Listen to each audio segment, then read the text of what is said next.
Este es el programa Transmedia No es hora de callar.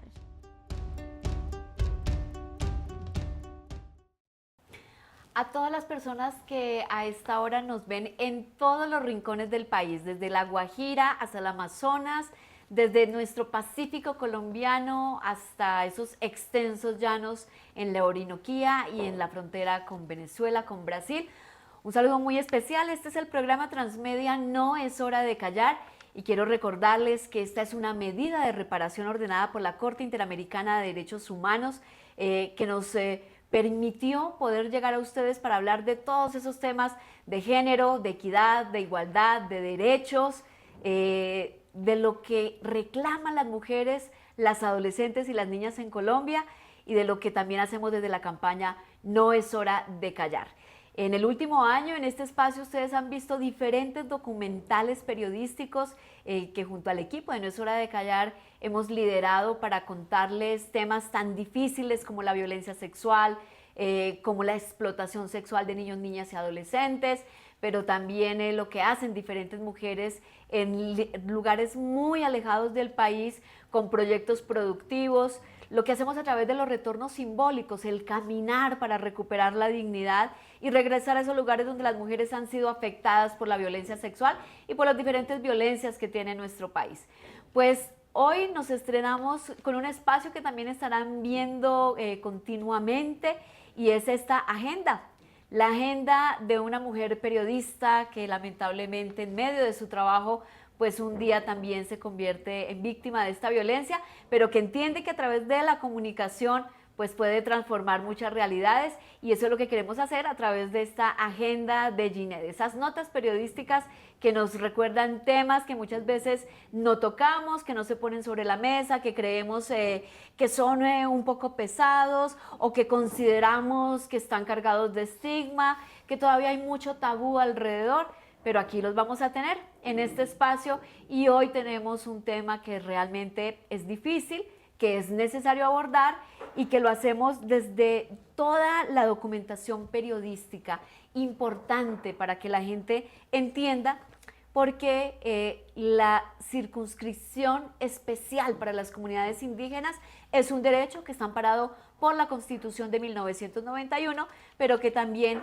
a las mujeres y a las niñas lamentablemente les ha puesto una carga que es necesario revisar. Y por eso hoy vamos a hablar de eso, de la situación de las mujeres y niñas indígenas en Colombia.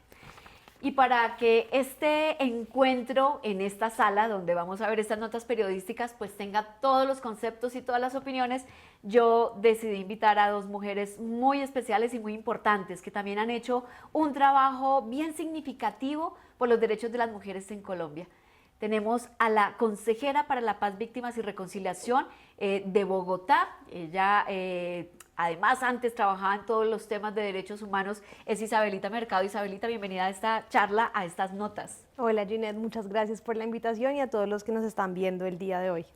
Y también tenemos a una mujer que tiene un recorrido también largo en el tema de derechos humanos, estuvo en la Secretaría de la Mujer un tiempo y ahora hace parte de la Defensoría del Pueblo. Lisa Cristina Gómez es nuestra defensora delegada para los derechos de las mujeres y asuntos de género y también es un placer, Lisa, que estés acá.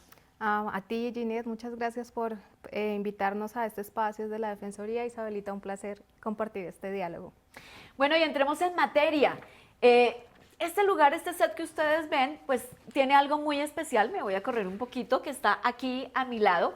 Quiero contarles que ese es uno de los elementos más preciados que tengo como periodista y que tenemos los periodistas, pero en mi caso fue donde hace muchos años, hace más de 30 años, escribía mis textos periodísticos, mis ensayos. Allí fue donde me di cuenta que definitivamente quería ser periodista y por eso esa máquina muy especial, ya hoy no escribimos en máquina, hoy ya tenemos otras herramientas, nos acompaña también en este set porque, como les decía, este espacio nos recuerda la importancia de conectarnos con la reparación y sobre todo con las acciones simbólicas que reivindican a las víctimas, hombres, mujeres, niñas, niños y adolescentes.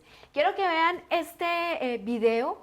Además, agradeciéndole a los periodistas de la Casa Editorial El Tiempo porque con ellos hicimos este trabajo en el 2022 Es el último recuento periodístico, trabajo periodístico que nos acerca a la realidad de las mujeres y las niñas indígenas en Colombia. Este es el testimonio, el recorrido que hicieron varios periodistas para poder documentar cómo está la situación de las mujeres y las niñas indígenas hoy en nuestro país. Yo he sido víctima de violencia sexual desde muy niña, no recuerdo la edad. Digo que es irreparable de manera personal, porque ya perdimos una etapa de nuestra vida, ya nos perdimos vivir unas emociones a una determinada edad y quizás también unas emociones afectadas, mal manejadas, que determinaron nuestro proyecto de vida. Mujeres y niñas de muchos de los 115 pueblos indígenas del país están expuestas a prácticas como el matrimonio infantil, la falta de educación y la mendicidad forzada. Además, sufren la ausencia de protección y justicia en los casos de violencia sexual y física. De la Guajira de los Guayú, al Cauca de los Nasa y los Misak, y de la Sierra Nevada de los Arhuacos a las selvas de los Emberá. Reporteros del Tiempo encontraron las historias de las que se arriesgan al rechazo, la exclusión e incluso al castigo físico para mover el cambio de sus comunidades y que exigen, cada vez con más fuerza, que sus voces sean escuchadas.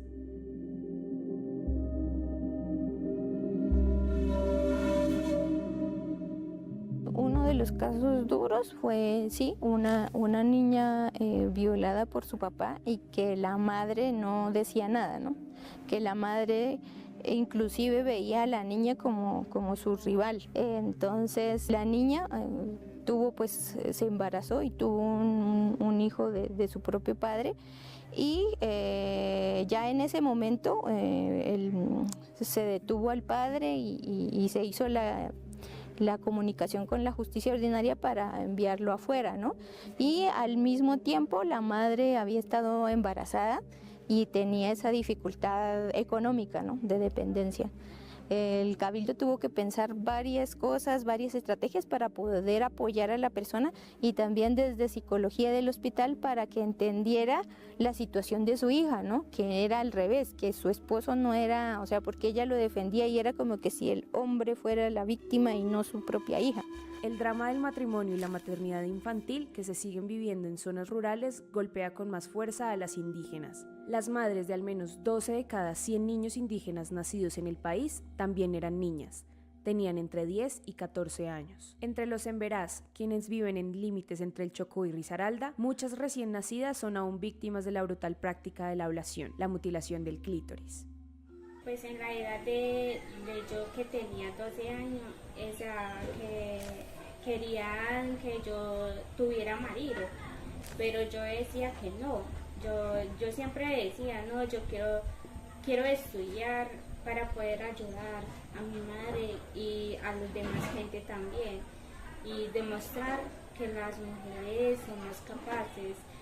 Una de las grandes conquistas de los pueblos indígenas en Colombia, la autonomía de su justicia consagrada por el artículo 246 de la Constitución de 1991, paradójicamente está poniendo en situación de desprotección a mujeres y niños víctimas de violaciones y abusos sexuales. No solo porque en muchas oportunidades este tipo de crímenes se armonizan en las comunidades con sanciones que pueden resultar incomprensibles o insuficientes para muchos colombianos mestizos, pero que han recibido el aval de la Corte Suprema y Constitucional como el fuete, cepo y el trabajo comunitario, sino porque las mujeres víctimas rara vez reciben la protección necesaria en este tipo de casos.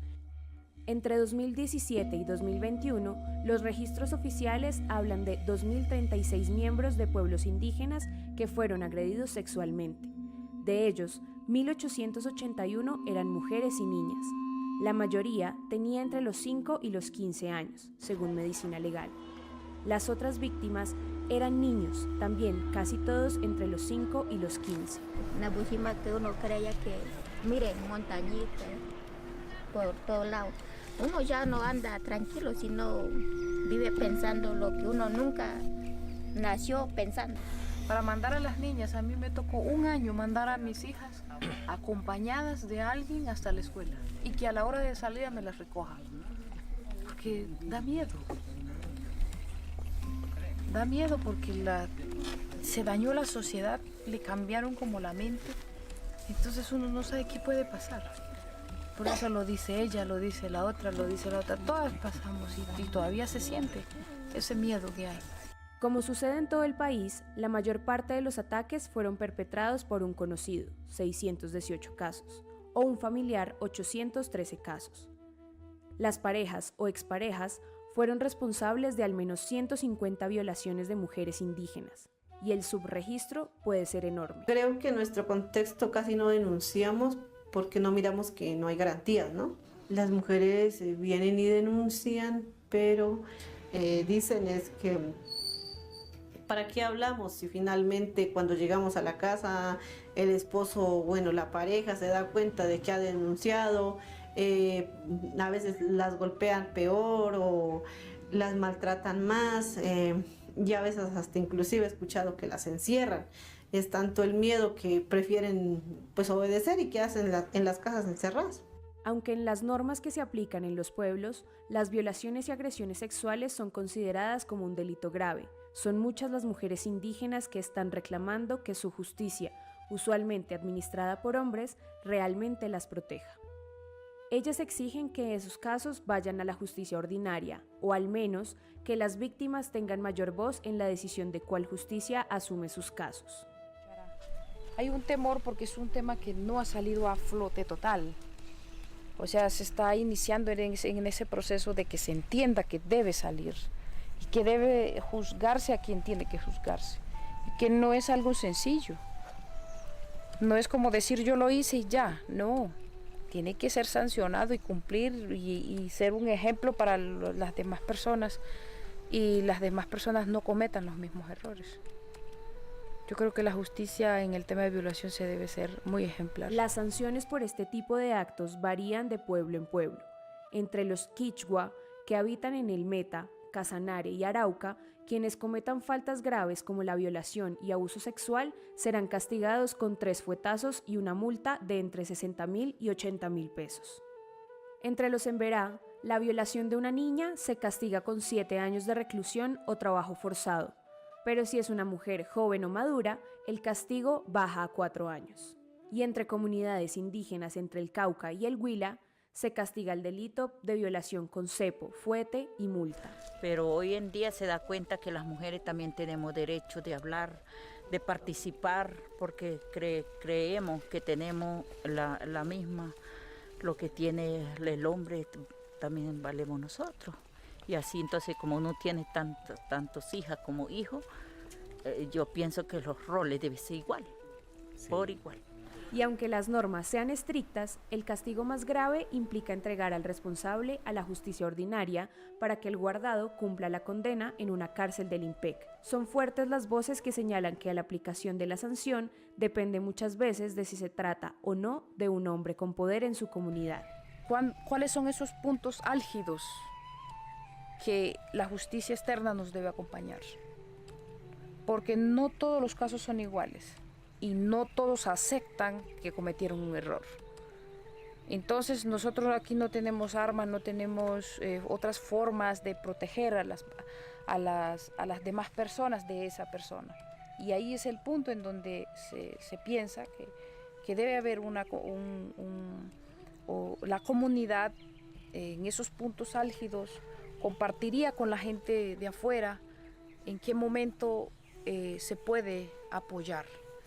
Más en vez de dividirnos, pues unirnos para hacer una buena justicia. ¿Qué responden las autoridades indígenas? La embajadora colombiana en la ONU, Leonor Salavata, y otros líderes afirman que muchas de las violencias, especialmente la sexual, son un doloroso lastre de conflicto armado, que históricamente ha tenido los territorios ancestrales como uno de sus principales escenarios, y en las mujeres indígenas a algunas de sus víctimas más indefensas. Desplazamiento, reclutamiento forzado y violaciones y otros abusos como arma de guerra y de control social perpetrados por todos los actores armados. Incluso miembros de la fuerza pública las golpearon en el pasado y aún siguen golpeando en no pocas regiones. El tema de la violación ha sido algo que se implementa y que no nace de nuestra cultura, sino que va influenciado hacia otras cosas que que se someten por diferentes formas. Entonces, eso se ha ido como generando ya un problema social, porque no se ha podido dar un control. En Bogotá, donde cada día se ve decenas de mujeres y niños en verá mendigando unos pocos billetes y monedas que después serán reclamados o al menos repartidos con sus hombres, 9 de cada 10 de ellas no hablan en castellano, según funcionarios del distrito que han tenido contacto con esa población. Maltratan a las mujeres y pues yo he visto eso. Y hay veces los hombres maltratan a sus mujeres. Si las mujeres no le dan la plata a ellos, maltratan. Hay otros hombres que utilizan trocas con la plata que recogen las mujeres y las mujeres le dan. Si no le da, pues le da garrote. Algunos cuando están borrachos, sí. Cuando están borrachos las abusan. Sí, se abusan cuando están borrachos. Mejor dicho, las mujeres están así en el aire y cuando llegue, por ejemplo, un proyecto a la comunidad, siempre dice, tiene que asumir ellos. Las mujeres no tienen que ver nada, solamente como ellos son los líderes, ellos que mandan a ustedes. Las quejas de las mujeres han calado en la Corte Constitucional, que hasta hace poco imponía a rajatabla la jurisdicción indígena en los casos de violaciones y que llegó a tumbar varias condenas impuestas por la justicia ordinaria. En los últimos años, ese alto tribunal y también la Corte Suprema ha optado por dejar los casos de agresiones sexuales en manos de la justicia blanca, bajo la tesis de que en muchos de los pueblos no se garantiza el que jurídicamente se conoce como factor institucional, que las comunidades no solo garanticen que se aplicará su justicia, sino que se protegerán los derechos de las víctimas, tanto a reparación como a la no repetición. Las cortes están frenando también en seco una práctica que se ha vuelto usual, que la justicia tradicional reclamara jurisdicción en casos de agresiones en los que las víctimas eran mujeres o niños de las comunidades, al igual que el agresor, pero que no sucedieron en territorios ancestrales. Dicen que eso está bien, que la cultura no. O sea, hoy en día la cultura, la educación está cambiando.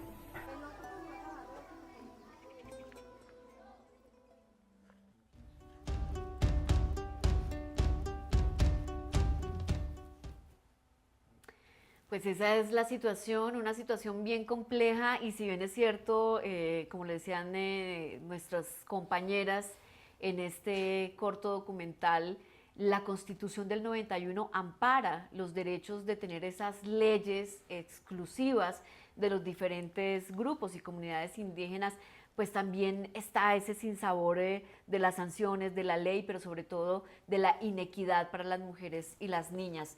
Lisa, un panorama difícil y desde la Defensoría del Pueblo, pues ustedes, la defensora Iris Marín y todo el equipo, han hecho también como un barrido de cómo podemos rodear, cómo podemos amparar los derechos sin desconocer que hay unas leyes y un marco constitucional que resguarda precisamente esta ley indígena, pero es muy difícil cuando uno ve casos de violación, cuando hablamos casos tan dramáticos como el de la violencia sexual.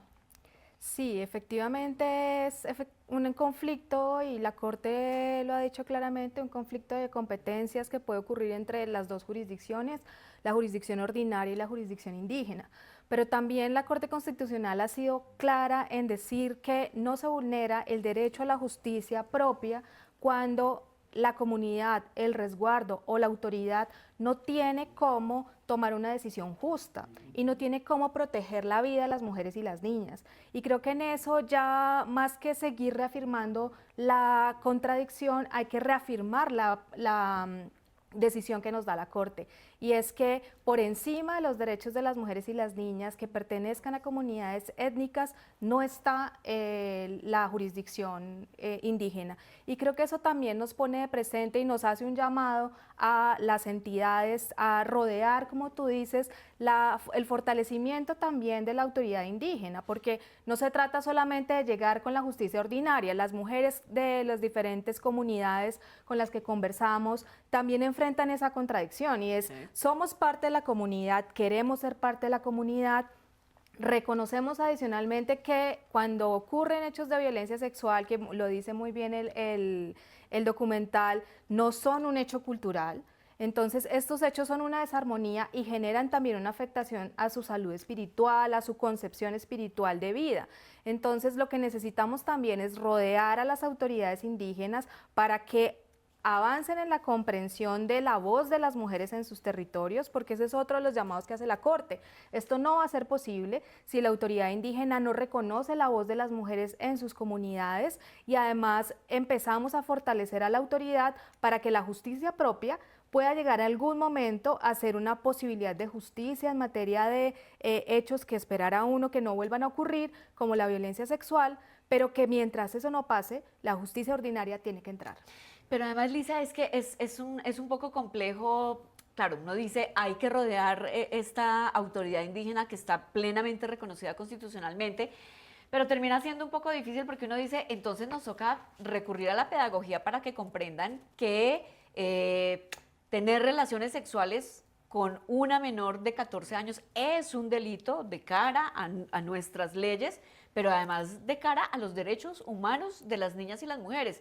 Isabelita, más adelante vamos a entrar en el capítulo de los verá que a Bogotá especialmente le ha tocado un trabajo bien complejo, pero desde su experticia en derechos humanos, cuando uno escucha de en ciertas comunidades indígenas el castigo por una violación es un cepo o es un fuetazo, como mamá, pero además como defensora de derechos humanos, ¿qué se le viene a la cabeza a Isabelita? No, me parece que caemos como en el mundo de lo absurdo, y esto saliéndome un poquito como de la rigurosidad técnica y jurídica y el concepto como técnico y jurídico de Lisa.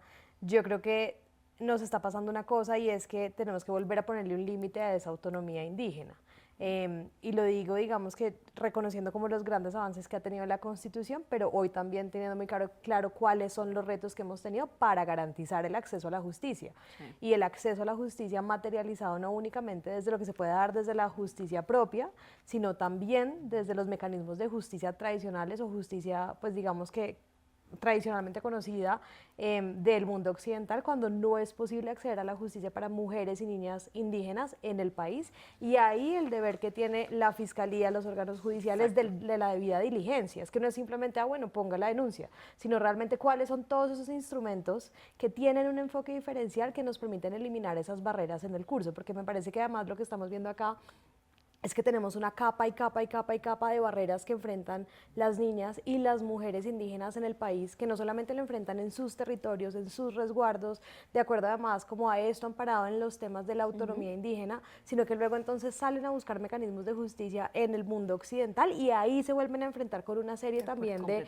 barreras, obstáculos, impedimentos, y luego uno entra en la órbita de los operadores judiciales, un poco también ellos replicando y volviéndose artífices de replicar estas barreras para estas mujeres y estas niñas. Precisamente yo las quiero invitar a que veamos un poco sobre la mesa el tema de las cifras, porque una cosa es ese relato que acabamos de ver, que además es muy descarnado, pero ya el mapeo de, listo, esto en data, ¿qué significa? Y Sofía Isaacs, que es periodista de No es hora de callar, pues nos tiene un resumen muy completo y además un mapeo del país, de cómo estamos en tema de cifras, pero esas cifras además cómo nos muestran mucho mejor la realidad. Sofía, ¿cómo estamos en ese tema de cifras? Ginette, pues la mujer indígena colombiana enfrenta unas barreras patriarcales que sin duda hasta hoy, 2025, imposibilitan o dificultan ese acceso a la justicia por esos casos de violencia de género, de violencia sexual, y el tiempo hizo un trabajo muy juicioso de recopilar las valoraciones médico-legales por presunto delito sexual en las comunidades indígenas y ha realizado unos gráficos que aquí vamos a empezar a analizar. Empecemos por el gráfico diferenciado por sexo. Se han recopilado 2.051 valoraciones médico-legales y de estas el 91,7% son exámenes hechos solamente a mujeres y niñas. Imagínense que el 0,73% son los exámenes que están hechos para hombres. Después de esto, del sexo, vamos a diferenciarlo ya no por esta categoría, sino por la edad. En la edad de, de las comunidades indígenas y demás, vamos a evidenciar que hay un 85,5% de las mujeres, niños, niñas y adolescentes que de 0 a 17 años han estado valorados médicamente por eso. Después de eso, por la valoración de la edad, vamos a seguir por la valoración que va por los años. Según Medicina Legal, el año 2021 ha sido con el mayor número de casos. Desde el 2017 al 2021 hay un rango como de 5 años en los que realmente se ha visto un aumento progresivo de las cifras. Y por último, esta valoración vamos a verla también reflejada en la categoría que corresponde a los presuntos agresores. Vemos que es una generalidad que alrededor de Colombia las agresiones contra las mujeres usualmente van desde conocidos, desde familiares, desde personas que hacen parte del mismo núcleo y de eso se han visto cifras muy altas, sobre todo en las personas que sí frecuentan esos círculos.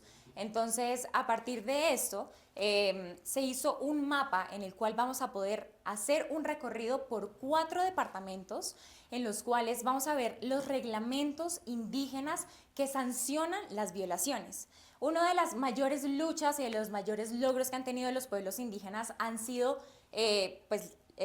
la obtención de una justicia independiente que está consagrada en la Constitución del 91, en el artículo 246, y es por eso que ellos tienen unos reglamentos internos.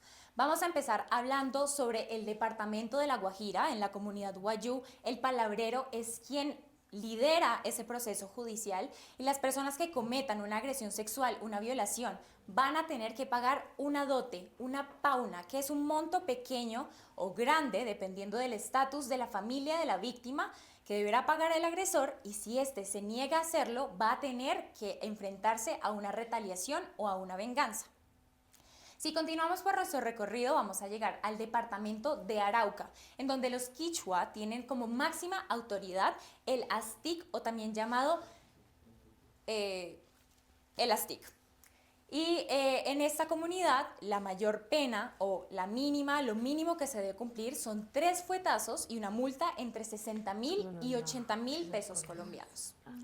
Para continuar, vamos a irnos al departamento del Chocó, en donde está la comunidad Emberá, Huaunán, Catío, Chamí y Tule. Y en esta, la violación y la agresión sexual hacia menores está sancionada por 7 años de castigo. Si la agresión está hacia una persona que ya es mayor de edad, se reduce a 4 años. Y en esta comunidad el matrimonio infantil también está prohibido, por lo que los padres que sometan a sus hijas a este tipo de sanción de vulneración de los derechos humanos van a tener que pagar 1 año de castigo.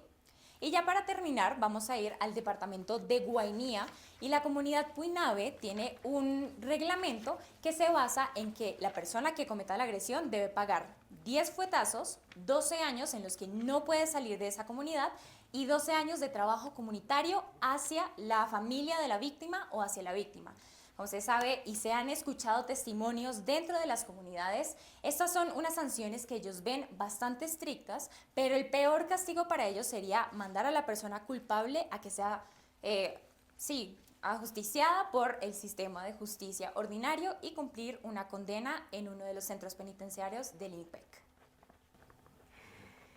Pues queda uno perplejo y les voy a pedir muy cortamente a cada una qué sienten cuando vemos que el castigo para una violación es de 60.000 pesos, Lisa. Pues como les decía, cuando la justicia indígena no es oportuna, no es justa, no protege, tiene que entrar la justicia ordinaria. Yo creo que tenemos que tener esa claridad y también decírselo a las comunidades porque es la única forma en la que vamos a poder avanzar para que efectivamente se restablezcan los derechos, sobre todo de las niñas. Totalmente. Yo creo que ver esto es absolutamente doloroso, pero además porque de por sí creo que el país, la Corte y distintos organismos han hablado de las múltiples como discriminaciones estructurales y barreras que enfrentan las mujeres indígenas en el país, no solamente asociadas a violencia, sino frente a temas de racismo, discriminación y demás.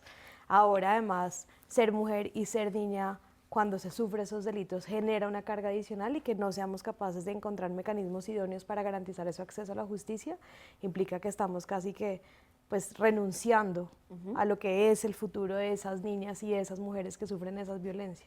Precisamente, Isabelita y Lisa, las invito a que veamos ahora una parte que también es bien compleja, porque acá la vamos a ver en video, pero nosotras y todas las personas que viven en Bogotá y que nos están viendo, pues saben que la encontramos en casi todas las esquinas de nuestra ciudad, debido también, hay que decirlo, a ese continuo abandono estatal y también al conflicto armado que obligó a que los Emberá tuvieran que salir de sus territorios hace muchísimos años y empezar a desplazarse y a moverse por todo el país. Esto es lo que pasa en Bogotá.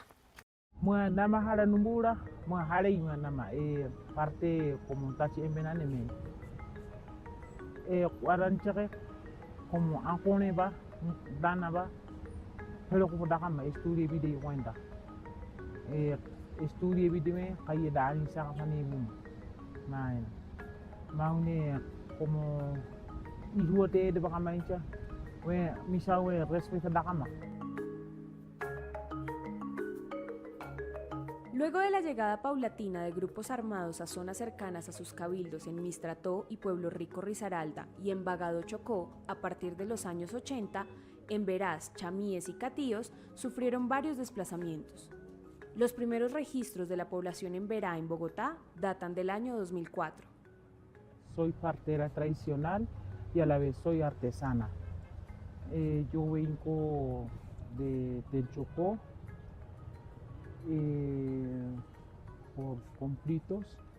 Allá pues en territorio entraban muchos armados, entonces hubo combate y también fueron comunicados el territorio.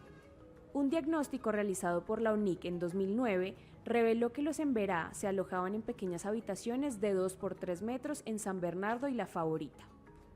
Para esa época, mientras los hombres trabajaban en las labores informales, las mujeres se dedicaban a los oficios domésticos y fundamentalmente a mendigar y a pedir alimentos. En esa parte pues estamos mal condicionados por parte de mujeres. Eso llegó de este territorio y acá más peor. Yo veo más peor. ¿Sabe por qué? Porque acá en Bogotá no está dejando estudiar a sus hijos. Están sacando mucho a la calle a pedir limosna y pues aguantando hambre en la calle. Hay veces piden, pero hay veces no le dan ya. Y también cuando beben los hombres, hay veces los hombres se quedan en la casa sin trabajar. Las mujeres trabajan. Cuando van a la calle a pedir limosna y se van otra vez por la noche, hacen su oficio. En territorio casi no trabajan mujeres, ya solamente traen leñas, sus plátanos y ya, y cuida a sus hijos. Y los hombres trabajan en campo, los hombres trabajan, pero acá no trabajan. El 29 de diciembre de 2021, 15 pueblos de las autoridades indígenas en Bacatá, entre ellos 275 familias emberás, chamí y catío, se establecieron en el Parque Nacional, luego de ser desalojadas de las viviendas que habitaban en arriendo desde abril de ese año gracias a recursos del distrito. Las vulneraciones, hay veces los hombres cuando están borrachos pues como dijera, hay veces los hombres se manosean, maltratan a las mujeres y pues yo he visto eso. La crisis del Parque Nacional finalizó el 13 de mayo de 2022, cuando las AIB y el distrito firmaron un acuerdo de 10 puntos que incluía, entre otros aspectos, la reubicación de las comunidades y el retorno de varios de sus integrantes. La primera fase del acuerdo contempló el traslado de 2 albergues temporales del IDIPRON en La Rioja, en la localidad de Antonio Nariño, y La Florida, en Engativá.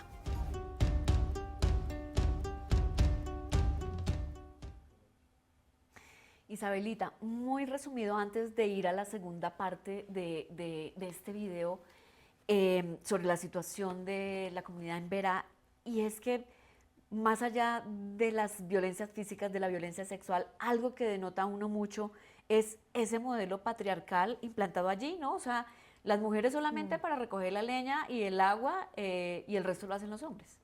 Sí, yo creo que frente a lo que viene ocurriendo con las mujeres en Vera es que tenemos unas violencias que son estructurales y machistas que viven las mujeres en los resguardos, y una vez llegan a Bogotá estas violencias se incrementan y se agravan en distintos niveles, no solamente en el ámbito individual, más allá de las violencias que ya vivían al interior de sus hogares, en sus familias, en sus comunidades, ahora se enfrentan también a unas violencias que infringe la ciudad, desafortunadamente, en términos de violencias que son de discriminación, de exclusión, de señalamientos, pero eso luego se rodea a unas prácticas de los hombres en la ciudad, que como vimos en el video, lo que empezamos a ver es que ahora en las dinámicas de ciudad son las mujeres las que tienen que salir a trabajar, son las mujeres las que están en la calle, son las mujeres que están en actividades de mendicidad, y uno incluso ve que los hombres llegan, las dejan, no sé, en la 85, al lado del Virrey a las 7 de la mañana, a las 6 de la mañana con sus hijos y se van.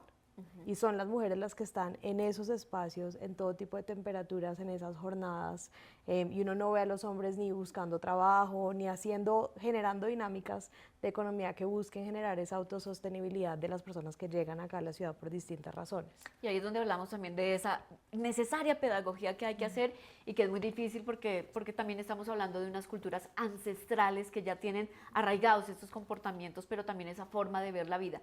Veamos la segunda parte de lo que están afrontando las mujeres y las niñas de la comunidad en Vera aquí en Bogotá. El papá nos dicen que manden a estudiar los hijos, por tanto, no dicen nada. El papá también viendo a sus hijos y dejan sacar a los hijos. Y los hombres quedan en la casa tranquilos, relajando. Y hay veces los hombres maltratan a sus mujeres. Si las mujeres no le dan la plata a ellos, maltratan. Hay otros hombres que utilizan trocas con la plata que recogen las mujeres y las mujeres le dan. Si no le da, pues le da garrote a sus mujeres. Yo como partera visto durante 2 años, cuando yo comencé a ayudar a las mujeres, pues en el día de parto nos llevaba al hospital y de hospital nos llevaba a bienestar familiar, nos quitaba ya. Siempre decían que el bebé tiene menos de pesos, que está bajo de pesos.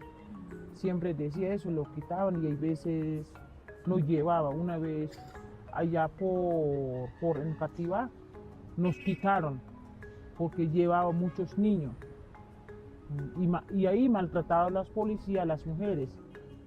Algunos cuando están borrachos, sí. Cuando están borrachos las abusan. Sí, se abusan cuando están borrachos.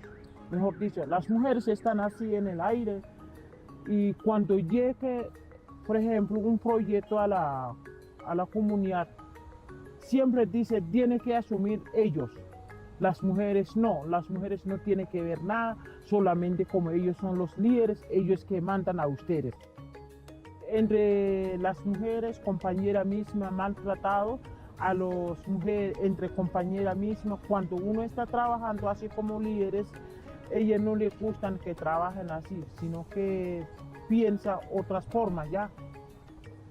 Sí, usted sabe que cuando ya tiene mucho conocimiento, uno siempre habla con cualquier persona. Entonces ahí vienen celos a las compañeras, entre compañeras mismas. es bastante difícil que llegar líder, pues comenzando de inicio es bastante difícil. ¿Y por qué es difícil? Porque hay veces no aceptan palabras de uno y hay veces no llegan al taller, a la reunión, les gustan salir mucho a la calle. No, es que pues veo ha cambiado, se cambian mucho acá en Ciudad de Bogotá que el territorio. Como dijera, o sea, el gobierno le dio oportunidad a nosotros como ley propia, ¿ya? Entonces, la justicia es cuando el gobernador maneja la comunidad, al territorio, ¿ya? Y en la comunidad, si cometen errores, por ejemplo, robo, maltrato a sus hijos, maltrato a sus mujeres, una venganza o una matanza o una herida, etcétera, ¿ya? Entonces tenemos la regla, cuántos meses tiene que castigar, cuántos años, todo eso. Bueno, el castigo es así. Primer lugar, si este primero manda a trabajar trabajo comunitario. Y en el segundo, si es ya segunda vez, ya manda en el cárcel o el cepo. ¿Y el cepo qué? Es un cepo, es un palo que hacen hueco para meter los pies. Los pies así como dijera, en la casa, así en el suelo. Ya se meten uno solo pie y ahí durante 24 horas. Acá no hay ese castigo. Mejor dicho, no hay castigo. Solamente pues para el líder, solamente es castigo quitar cosas. Por ejemplo, si usted maltrató a su esposo, solamente los familiares de ustedes vienen a quitar a sus esposos los elementos que él tiene. Solamente ese nada más. El castigo no hace como territorio, no. Necesitamos que las mujeres que les den más capacitaciones, parte de organización, parte de abuso de las mujeres.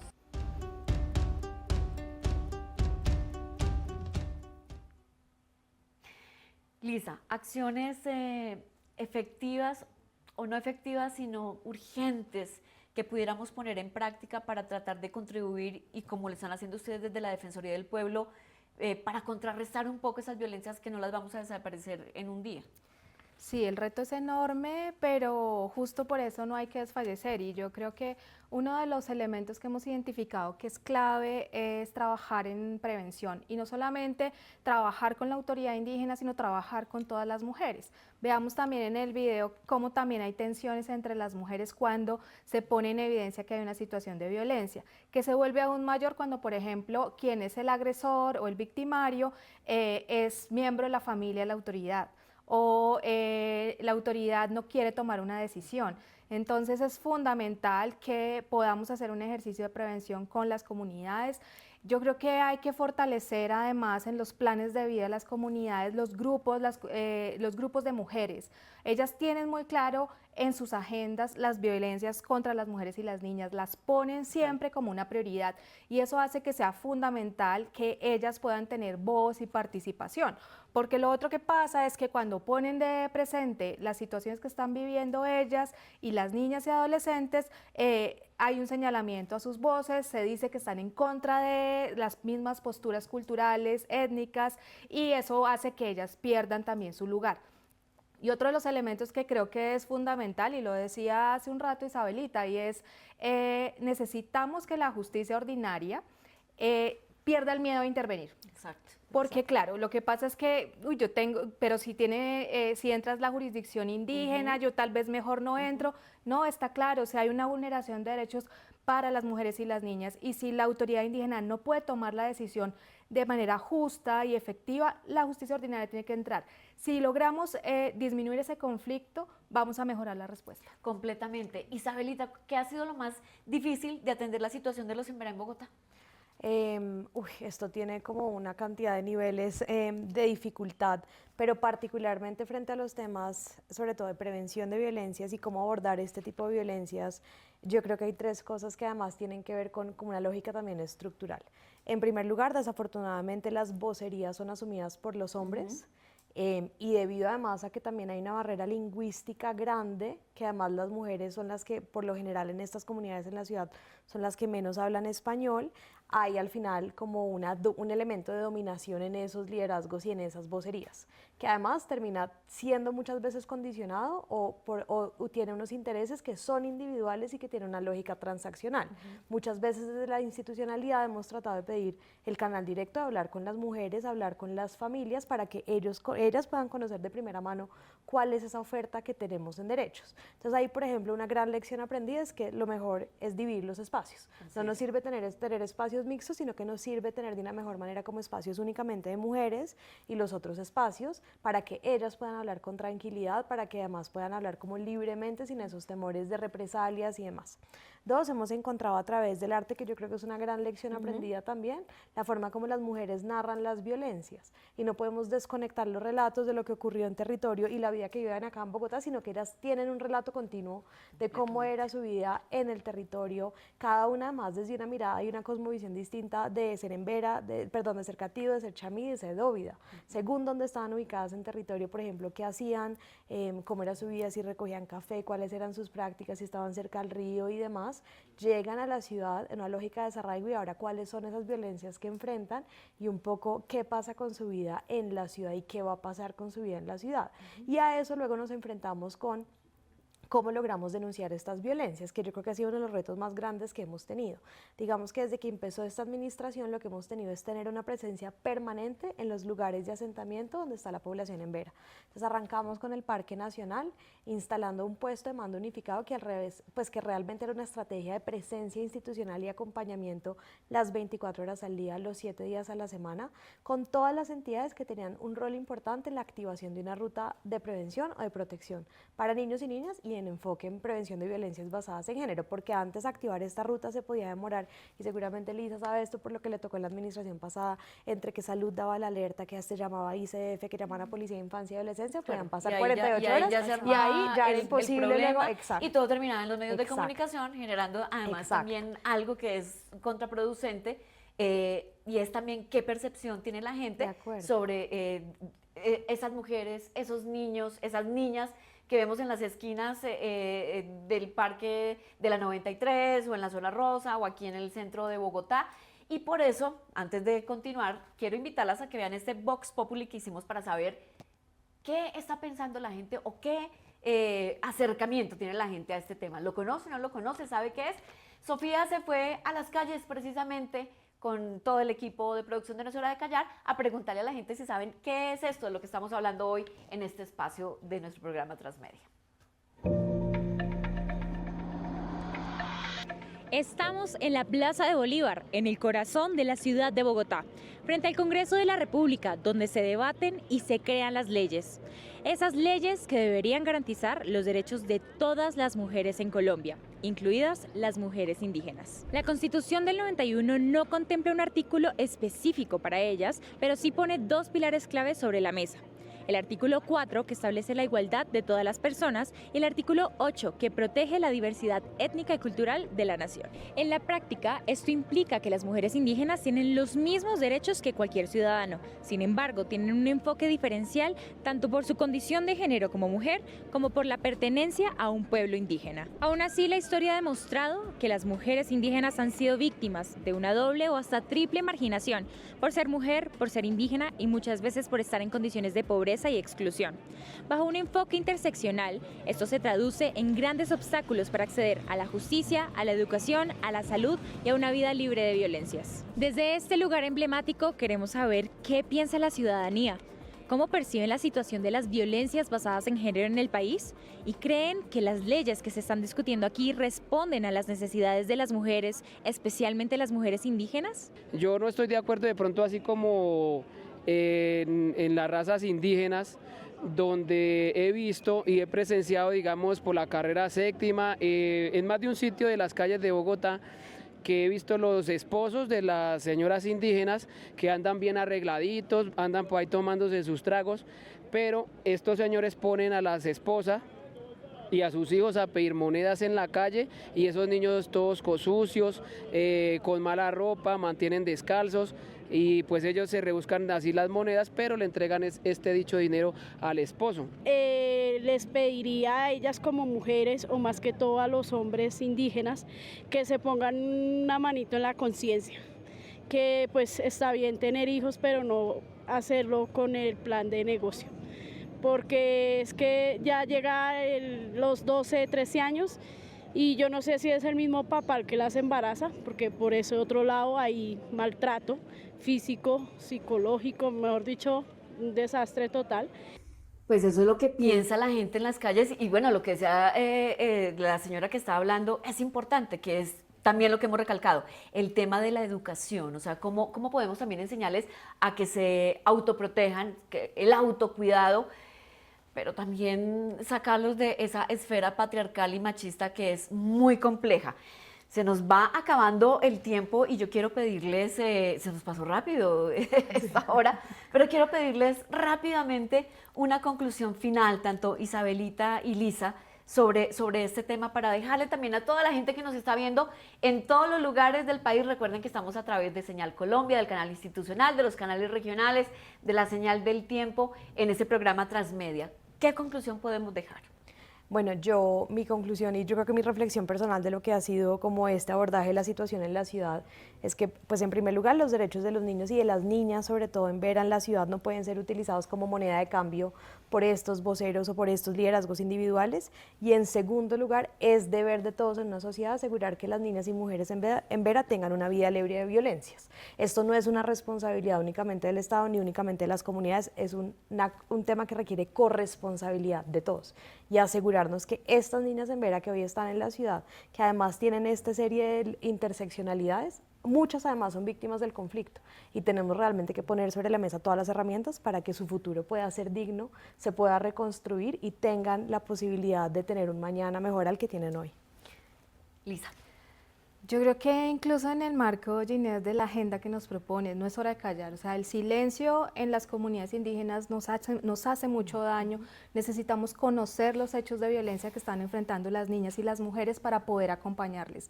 Y en eso yo también quiero hacer un llamado. La Defensoría del Pueblo es una aliada para que las voces de las mujeres indígenas, las agendas, los planes de vida, desde su propia cosmovisión, tengan lugar.